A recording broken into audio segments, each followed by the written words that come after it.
mtu aliye ndani ya Kristo anasema hivi. Paulo anasema, ni kitu gani kitanitenga na upendo wa Kristo? Ni dhiki, ni adha, ni njaa, ni shida.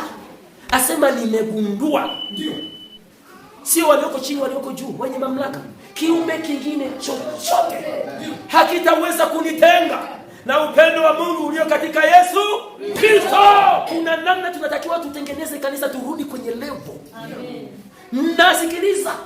Tumeharibika kwa sababu kuna andiko tumelisahau sema, sisi je, tutapataje kupona tusipojali wokovu mkuu namna hii?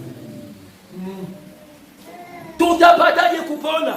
Leo mzee aliyekuja kunishikua na gari nikasema leo watu wengi wanapata kisingizio, mvua. Siendi kanisani, mvua. Sikiliza. Mtu aliyejawa na upendo wa Mungu ndani yake, hata mvua inyeshi ya mawe. Sikiliza. Ibada, kumfanyia Mungu ibada, unajua kitu ni kitu adimu sana. Hatujui hicho kitu.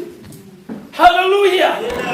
Unajua mtu ambaye amejaa ibada ya Mungu ndani, sikiliza, hivi nikuulize. Mtu ukishikwa na hali ya kutapika, utaweza kuzuia matapiko wewe? Huwezi kuzuia. Umenielewa? Ibada ya Mungu ikija ndani, unatamani itoke tu ifikie mwenyewe. Ndio. Imfikie mwenyewe. Ni chakula chake. Haleluya. Sasa ukishona mtu anazembea ibada, sikiliza. Jua upendo wa Kristo. Tutapataje kupona tusipojali wokovu? Nataka niwaambie watumishi wa Yesu, kama kuna kitu Mungu anachonilia kwa kanisa la leo ni ibada. Watu ambao wameokoka wamepuuzia ibada sana.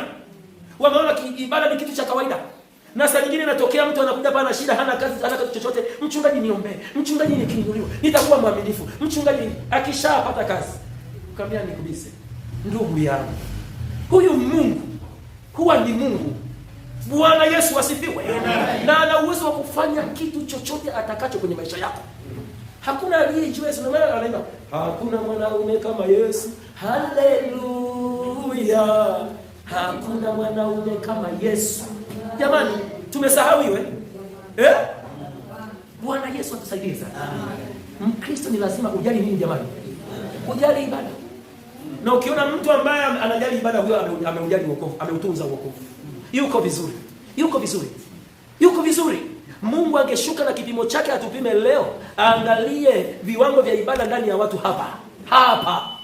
Ungejua kabisa huyu ni zilo, huyu yuko hivi, angetuonyesha. Ila sisi hatujuagi.